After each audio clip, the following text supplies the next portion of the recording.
ज्ञानेश्वर माऊली ज्ञानराज माऊली तुकाराम ज्ञानेश्वर माऊली ज्ञानराज माऊली तुकाराम मोकळ आभाळ पंढरीची वाट चालू लागली पाऊल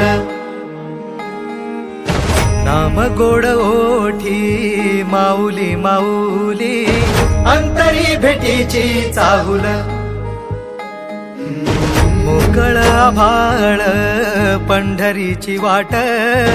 चालू लागली पाऊल नाम गोड ओठी माऊली माऊली अंतरी भेटीची चाहुल निघाली पाऊले दर्शनी ध्यास लागला पंढरी हो असं या उरात दाटली